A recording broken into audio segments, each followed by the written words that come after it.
Je m'appelle Mohamedou Naziba, cofondateur de Coritech. Coritech est une start-up spécialisée en fintech. Elle est cofondée avec M.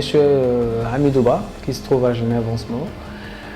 Nous, on est focus sur les problèmes de monnaie que rencontrent les nombreux Sénégalais ici en ce moment, surtout dans la petite monnaie.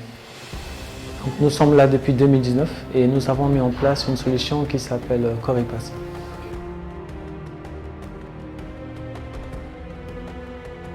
Mais nous, comme je dirais dans toute innovation, nous on vient résoudre un problème. Nous ne sommes pas dans les transferts d'argent, nous sommes dans les paiements marchands, mais liés à la petite monnaie. Nous avons eu récemment un brevet d'innovation avec l'OAPI, grâce à nos supports que nous avons mis en place.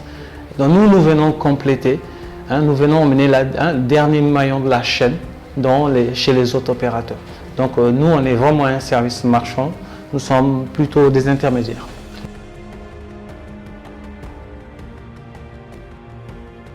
Il fallait trouver des supports qui pouvaient rentrer dans la vie des Sénégalais, qui n'étaient pas chers aussi, parce que n'oublions pas que les autres supports de paiement sont chers, inaccessibles, mais ceux-là, ils sont vraiment accessibles, on dirait, très moins chers, et puis voilà, adaptés au marché local. Tout simplement. Quand je dis accessible, c'est par exemple, aujourd'hui, vous voyez, combien de personnes aujourd'hui au Sénégal utilisent les cartes bancaires pour faire des paiements? Très peu. Aujourd'hui, avec l'arrivée des mobile banking, on voit beaucoup d'utilisation de QR code. Mais jusqu'à là, c'est toujours limité avec un téléphone portable et une connexion Internet. Mais nous, ce que nous proposons, l'utilisateur final n'a pas besoin de connexion Internet. Par exemple, vous, si vous ouvrez un compte avec Coripass, vous associez, vous êtes libre aussi, vous pouvez utiliser la partie application Coripass sans support, mais si vous le souhaitez, vous pouvez prendre un sticker comme ça, vous le procurez chez les marchands qui sont dans le réseau, vous associez ça avec votre compte Coripass. À partir de là, vous pouvez aller effectuer des paiements ou recevoir vos rendus monnaie sans avoir besoin d'allumer votre téléphone ni d'avoir une connexion Internet. C'est pareil aussi pour le bracelet, c'est pareil pour le porte-clés.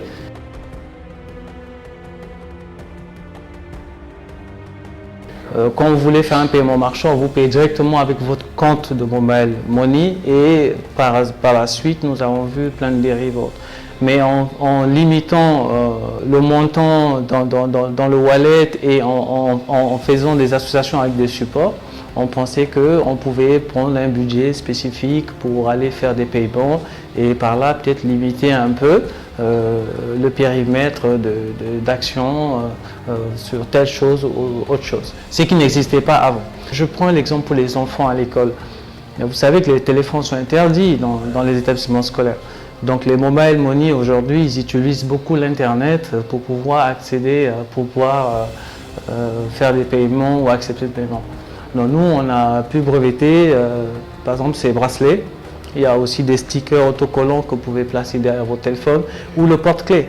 Avec ce bracelet, le parent il pourra recharger une somme de 5 000, 10 000, 15 000, 20 000 francs pour son enfant pour lui permettre d'aller faire des paiements en milieu scolaire ou dans les librairies, aux cantines scolaires ou bien pour les boutiques juste à côté. Et c'est contrôlé par le parent il a l'application où il a l'accès aux transactions et si l'enfant perd le bracelet, il peut toutefois bloquer et s'il veut recharger aussi le bracelet de son enfant, il peut utiliser son compte Orange Money Web comme je le disais tantôt ou s'il veut ressortir aussi également, il peut refaire la même chose.